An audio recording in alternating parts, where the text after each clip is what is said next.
Hirdess nálunk! Légy te is a Laptiming YouTube és social felületeinek partnere. Csatlakozz az 1 millió egyedi megtekintést elérő YouTube felületünkhöz. Irányított kampány lehetőségek, egyedi műsorok, kérd te is személyre szabott ajánlatunkat az info@laptiming.hu e-mail címen. Csatlakozz hozzánk! Túláradó szeretettel köszöntünk mindenkit itt a visszaemlékezős Laptimingban, amikor is egy olyan adást fogunk, illetve nem egyet, hanem szerencsére többet összehasonlítani, amelyben a japán autós kultúra egyik legnagyobb ikonja, a Senna fejlesztésével, vagy Senna segítségével fejlesztődött, vagy legalábbis hát ott volt a fejlesztés környékén Aiton. Ugye ez a Honda NSX, amelyből azért többel sikerült mennünk. Az adás, amelyik elő van készítve, az egy nagyon különleges volt, már biztos, hogy nem csinálnék ilyen adást, mert hogy itt egy NA1-et, egy NC1-jel, tehát az új hibriddel összehasonlítottuk. Én azt gondolom, hogy picit túllöttünk a célon, mert hogy azért ennyire erős adást már manapság nem csinálnánk, igaz-e, Jánosom? Azaz egyre rosszabb műsorokat gyártunk? Nem így fogalmaznék, csak akkor túl erős csak lett. ezt mondtad. Nem, te ezt hallod ki belőle, nem. Hanem, hogy túl erős volt ez. Tehát ennyire egy jó Dacia Sandero kellett volna mellé. Hát igen. Vagy egy Honda Jazz. Vagy egy Civic Type-R, mert abból már mentünk minden szín, minden márka, minden modell. Már csak rükvercben nem. Igen. Tehát. Mondjuk a legutolsó Honda fejlesztés is sikeres, tehát hogy a Aston Martint is mellé rakhatnánk az F1-est. Fú, de rosszak vagytok. Igen. Na, de az utcai Astonban Mercedes motor van, tehát igen. Hogy ez ilyen... Jó, hát. Anna Mária. Jó kezdjük lesz. előről. Jó lesz, nem kell, teljesen jó lesz. Ez már mindegy.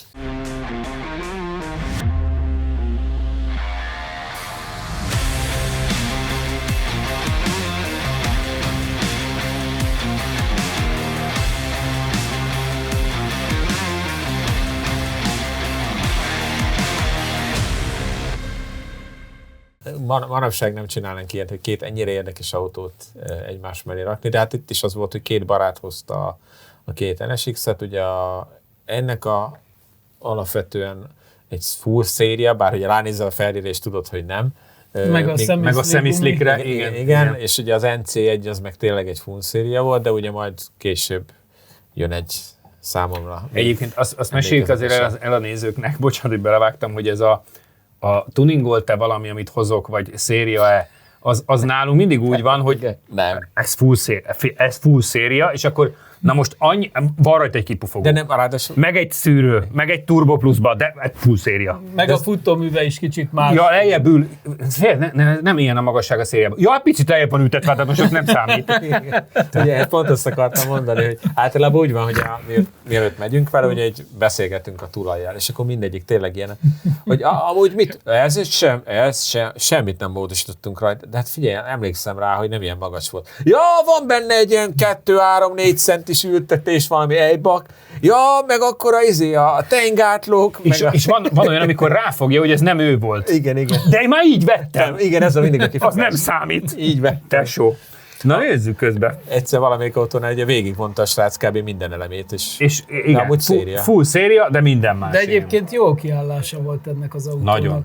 Ez ugye egy 270 lóerős verzió. Kiálltál vele. Ugye? Már mész. És hogy kiállt? Az hagyján, de te mész, tehát az a legszebb. Tényleg? Én mentem vele először. Aha. Nekem azt néztem ebbe a körbe, hogy eléggé küzdős, hogy ugye azért kell kapaszkodni a kormányba. Milyen egy ilyet vezetni? Furcsa. Nehéz, igen. Mert ugye ebbe még nem volt szervó, ha jól emlékszem. Tehát, hogy nehéz volt a kormány, pláne semi-slickkel. Nézd meg János fejét. Látod, milyen kis búra feje van? Haragszik mindenre. Egyébként épp múltkor rákerestem, mikor tudtam, hogy erről az autóról fogunk forgatni, hogy manapság egy ilyen NSX milyen értéket képvisel. Brutál fölmentek az áraik. Nagyon. Egyrészt alig van, nyilván az is sokat szerepet játszik ebbe, de hogy brutális áruk van. Ezekben a kanyarokban látom, hogy olyan szenvedősen dolgozol vele, tehát nem olyan szépen vezetsz. És nem széria futómű se volt, és szerintem a maga az, amikor felraktad a rázókra a belső kerékekkel, akkor ilyen kicsit kilódott volt. Hát de látszott, hogy nagyon alacsonyan van az autó. Igen. Tehát, hogy a slick is, meg ez a kemény futómű is, tehát, hogy így nem volt ennyire kényelmes vezetni, de attól még iszonyat élmény, meg tényleg az, hogy ezekben mennyire lentülsz, meg igazából úgy előülsz egész az első tengelyen, tehát kicsit olyan furcsa. Egyébként maga az idő 47-0 lett, úgyhogy az egy eléggé meglepően jó eredmény volt számomra akkor, amikor ezt futottuk. Hogy itt a képet azért akkor, tehát mekkora menőség volt ez a aerodinamikai megoldás, hogy ilyen integrált volt a hátsó szárnya, igen. hogy ott átjött a levegő. Meg hogy még a lámpa is bele volt félig és már integrálva. akkor benne volt igen. a LED, a és 80 most az összes kínai márka mennyire veri a nyálát, hogy végigvilágít hátul, tesó, meg a jelvény is.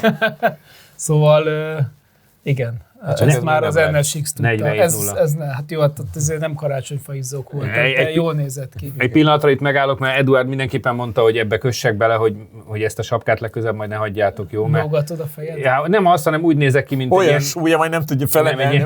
egy ilyen nagyon használt kelet-európai 50 cent. Tehát Mondjuk ez az nem csak a sapka miatt. Tehát, hogy 37 fillér, vagy 50 yuan, tehát egy kicsit használt vagyok, és akkor mindjárt elküldjük a Csabit és a körre. Nálad azt hiszem nem lesz annyira jó a belső kamerbeállítás, mert a fél fejed nem lesz meg, ha jól emlékszem.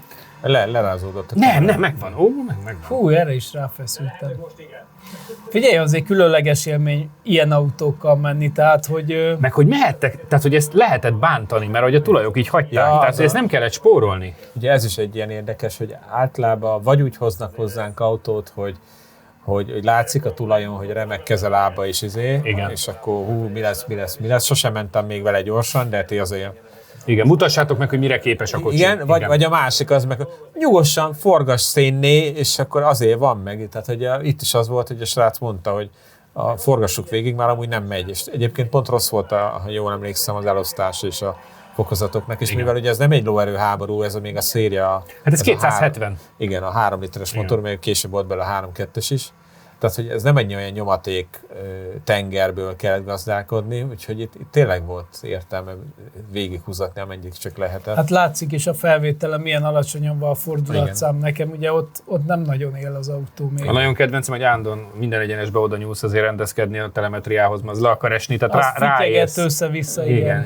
Ráérsz, már 130-nál mi mással foglalkozon az ember féktávon, mint a telemetriával. Jó, hát unatkozik. Jó hát, esetben. Valamivel el kell, hogy Akkor is szép volt ez az autó. Hát most szép. És nézd meg, milyen jó kis letisztult a belső műszerfala is, de mégis azért stílusos. Hogyne. Nagyon-nagyon menő kis kocsi. Kaptál egyébként 3 tizedet, mert 47-310 lett az idő, és itt a végén, 2 körön pedig te nyertél, és itt a végén egy nagyon komoly és elmés megszólalással bírom azt kommunikálni, hogy szinte minden bizonnyal a második körön hozta vissza a Csabi, mert hát hol máshol, ugye? Tehát nagyon sokat tudtunk ezzel foglalkozni, és akkor ezt félre is dobom egy pillanatra, és megnézzük azt, amire Jani már utalt, hiszen amikor nálunk volt az NA meg az NC, akkor az ugye 2 baráté volt. Igen. Majd kiderült, hogy akinek az új van, azért annak is van a biztonság kedvére egy régi, csak az egy picit meg van okosítva. Mielőtt elrajtoltatjuk, János, azért mondd el, hogy ezekről pontosan mit kell tudni, mert ugye ezzel utcán is mentünk, majd azt is megmutatjuk, de hogy ebbe azért sokkal több minden van. Hát igen, ugye ez egy time attack bajnokságra épített autó, ami a végén tényleg ilyen nagyon komoly időket ment vele a srác. Hát ebben ugye mindenki van cserélve, tehát ahogy már látjátok, bent bukócső is van, ugye rendes versenyülések vannak, gyakorlatilag állítható, ugye futómű, keménység, magasság is, jól emlékszem. 400 ló és 500 Newton. Igen, ugye kompresszoros, tehát, de ez is például, hogy ez egy sokadik fázis már ez a motor, ugye mire elérték ezt, hogy ezzel működik a legjobban. Ugye megnézitek a hátsó szárnyat, az se széria, tehát hogy Aero is kapott ugye hát kicsit. Az első csomagtérfedél se széria. Igen, hát meg igen. Ugye maga a splitter is jelentebb. A splitter is, meg egy oldalsó küszöbbe is van az autón. Hogy igazából gyakorlatilag mindent kicserélt rajta, de ugye ez volt az az autó, aminél ugye fék sem széria, semmi. Igen. Tehát, hogy abban egyet értettünk Csabival, hogy ez az eltalált tuning. Ennyire igényesen megépített, de emlékszem, azt részletesen meséltem, most azért nem minden szavára, de nagyjából az a összélmény maradt meg bennem, hogy ugye sokat kísérletezgetett, és tényleg a tulajnak nagyon fontos volt, hogy az autó harmóniája meg legyen, és hogy javítson az autón, és ez volt talán egyike azon kevés tuning autóknak, amikkel mentünk az elmúlt mindössze, 800 autóból, ami tényleg jobb lett egyszerűen, mint a gyári minden téren. Tehát tényleg egy annyira gondos, tudatos fejlesztésen ment át, hogy tényleg nagyon-nagyon jó lett. Én a szturum után beszélgettem a tulajjal, talán nem is akkor, hanem amire majd utaltál, később mentünk vele, és mondtam neki, hogy olyan lett az autó, hogy szerintem nyugodtan visszavihetné a Hondához, akik fejlesztették az eredetit, és ők is csettintenének egyet, hogy hogy ez egy jó upgrade lenne. Igen, hogy ezt lehetett volna árulni. Pedig a rajt nem annyira erős. Nem. NSX-R néven. Igen.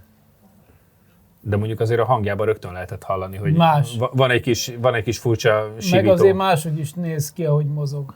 Hát mert mondjuk még kevésbé nincsen kaszni mozgása. Gyakorlatilag egyáltalán nincs. Nagyon kemény. És ugye nem ilyen klasszikus bukócső van benne, még mielőtt valaki félreért, hanem egy ilyen merevítés igazából az is benne. Hát mert az el se férne, Igen, hova rakná. Igen.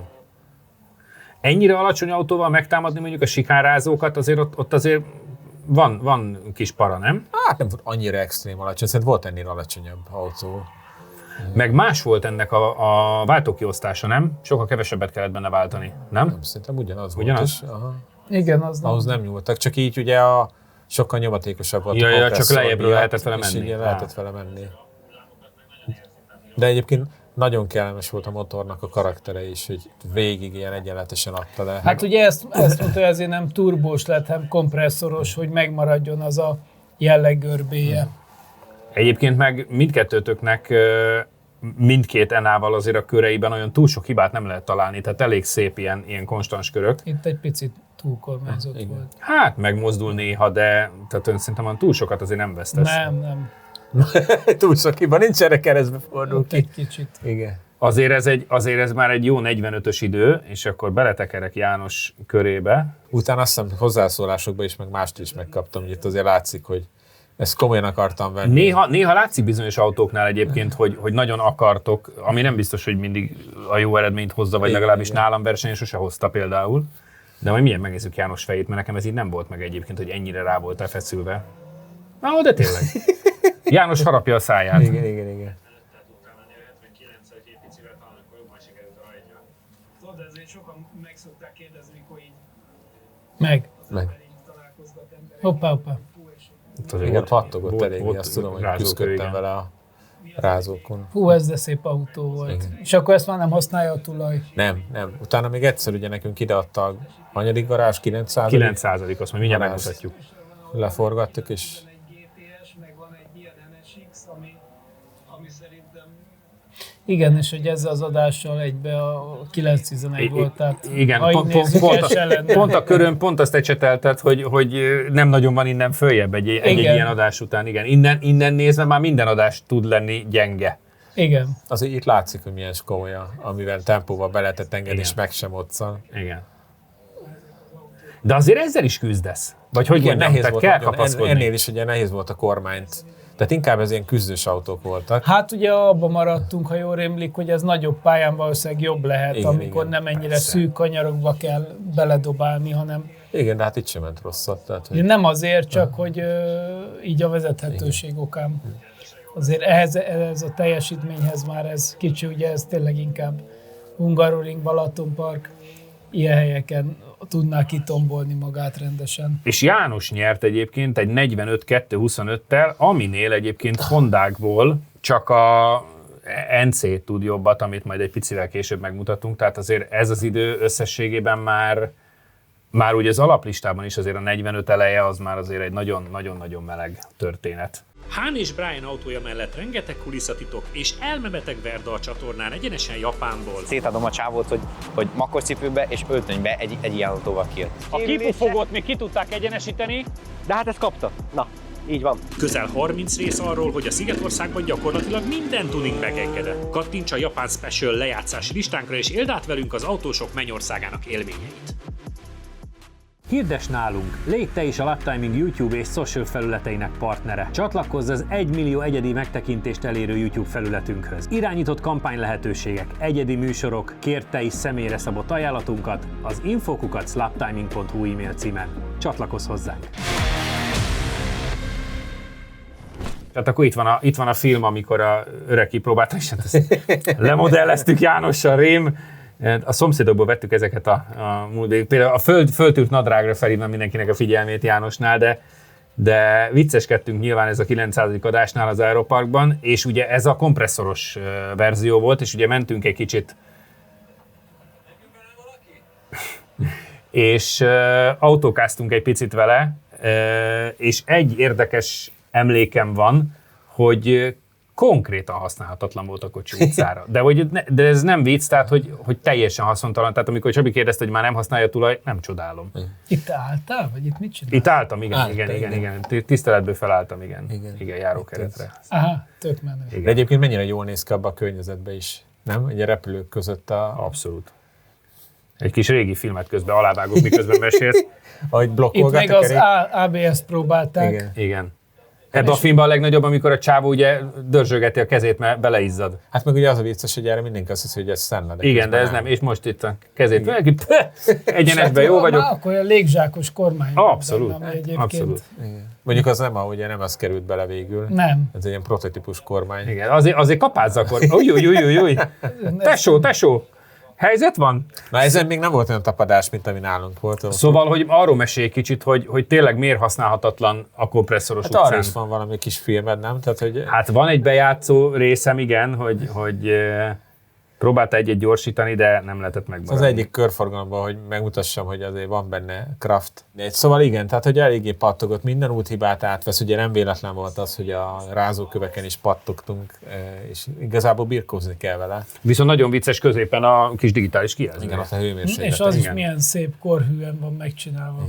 Igen, nagyon menő kis kocsi. Kár, hogy nem használja már a tulaj. Igényes. Bármikor visszahozhatnál, nem? Tehát, hogy... Egyébként bármikor szeretettel várnánk. Igen. És akkor az NC1, ugye ez egy hibrid jármű már, és azért elég sokat, hogy mondjam finoman, bántották a nagy megrögzött Honda fanok, hogy ez nem igazi utánérzése annak az NSX-nek, amit a Senna fejlesztett, holott azért ez nem egy annyira rossz kocsi. Tehát az a baj szerintem az egész autóval, hogy egyrészt kb. 2 éven keresztül hitegették a világot, hogy majd mindjárt jön, és olyan lesz, hogy úristen.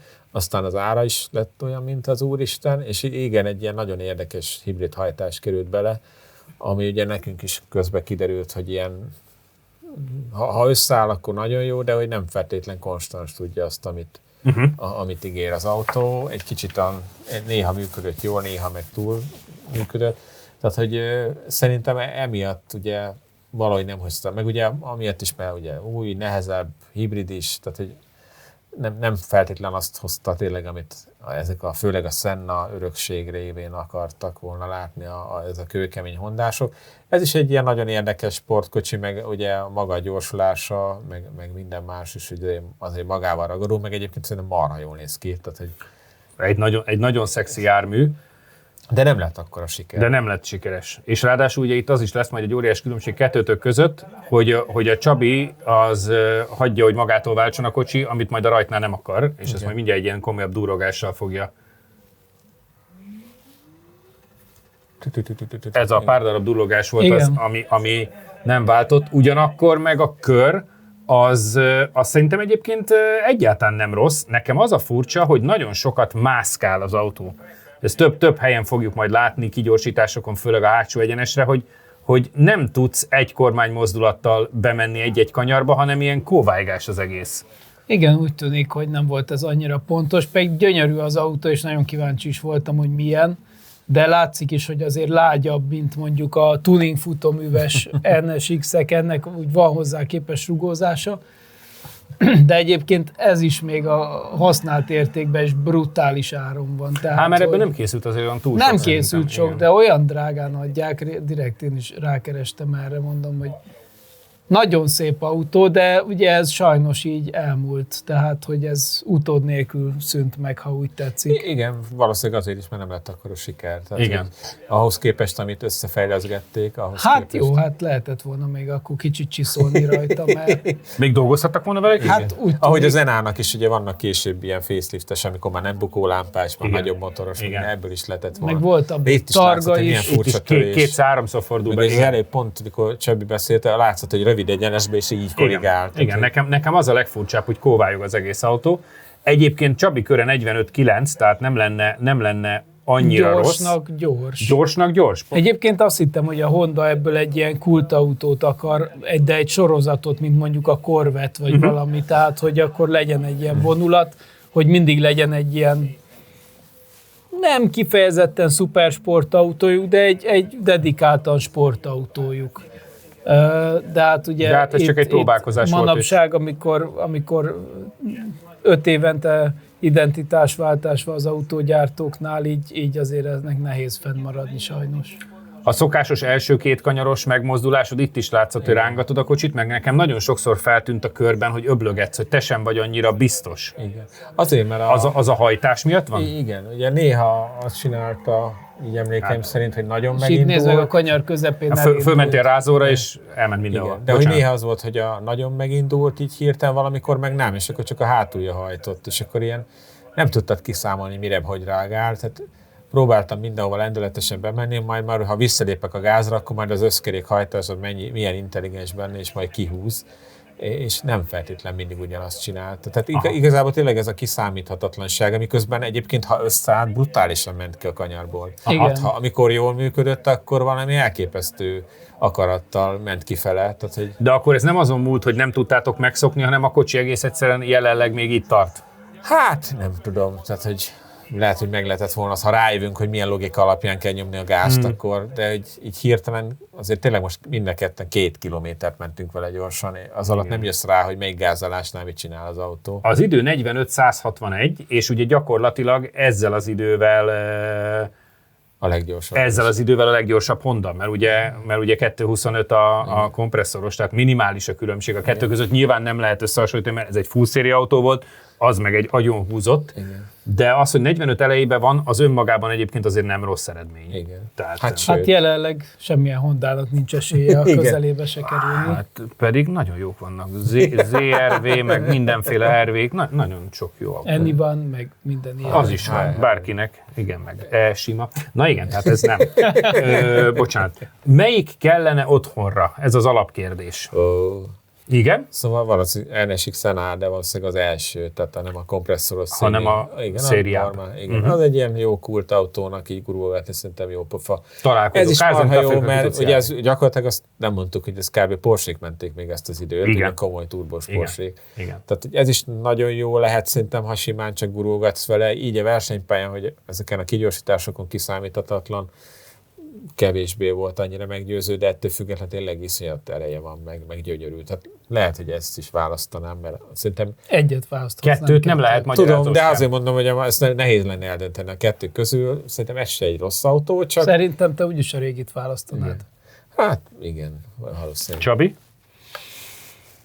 Én is egyet értenék az Ennával is egyébként. De úgyis, erre én is. Na miért? Hát így van, az egy kult autó. Hétköznapi használatra szerintem ez se annyira, mert ezek az autók nem annyira praktikusak így a mindennapokban. Hát még a bicikli nehezen fér bele, ez kétségtelen. Ugye, meg szerintem egy fél literes flakon is viszonylag, de hát az Enna az meg egy elképesztően jó. Abban nem is akarunk biciklit rakni. És akkor a visszaemlékezős adásoknál még pontozni kéne az autókat. János, egyesével milyen pontértéket adnál 1-től 10-ig? Húha. Kezdjük a 270 lovas alapennával. 8 fél, ilyesmi. Kompresszoros? Hát az ilyen 9 fél, tehát az már majdnem tökéletes volt szerintem. És az új? Hát ez is inkább 8. Aha. De inkább csak, tehát tényleg az a furcsa, hogy mikor jól működött, akkor el is mondtam volna egy 9-et, csak mivel ilyen néha nem, akkor tehát, hogy az engem mindig idegesít, ha nem tudod pontosan megítélni, hogy az autó mit fog csinálni. Ugye ez egy kiszámíthatatlanság. Szerintem a magabiztosságot az veszi el a legjobban egy gyors körön, hogy nem tudod, hogy mi fog történni. Abszolút. Csabi, először a szériánál? Hát az mondjuk egy 8-as lehet szerintem, mint egy nagyon jó korabeli sportautó, még ha nem is volt teljesen széria. Én a kompresszorosra adnék egy 10-est, mert ugye elmondtam, hogy a tuningok közül nagyon kevés olyan tuningautó van, ami tényleg sokkal jobb lett minden tekintetben, és szerintem az. Nem azt mondom, hogy tökéletes, de az egy nagyon-nagyon jó fejlesztés, és tényleg értékelem azt az elképesztő energiát, munkát és pénzt, ami abban az autóban lehet, mert azért az szerintem szemmel látható. Az újra, hát arra csak 7-est mernék adni, mert ahhoz képest, amit vártam tőle, azt nem hozta maradéktalan. Neked is ez, hogy nem konstans, ez a legnagyobb probléma. Hát az, igen. Tehát mivel ilyenek az elődök, vagy ilyen az előd, méltónak kéne lenni hozzá. Szuperautó, nem rossz autó, nagyon jót ment, ezért 7-es és nem 3-as. Igen, mi úgy érték, nem úgy, mint a legtöbb műsorban a zsűri, tudod, hogy igazából 7-től felfele van csak. Igen, lesz itt még 3-as is. De lehetne sokkal jobb is. Tökéletesen el tudom fogadni. Urak, köszönöm szépen, ez volt az NSX-es összefoglaló adás. Jövő héten új anyaggal jövünk a Laptimingban, aztán utána egy héttel később pedig megint jön majd egy ilyen visszaemlékezés, akkor is tartsatok majd velünk, addig megiratkozzatok föl, Facebook, Insta, TikTok, mindenhol ott vagyunk, és akkor jövő héten találkozunk. Sziasztok!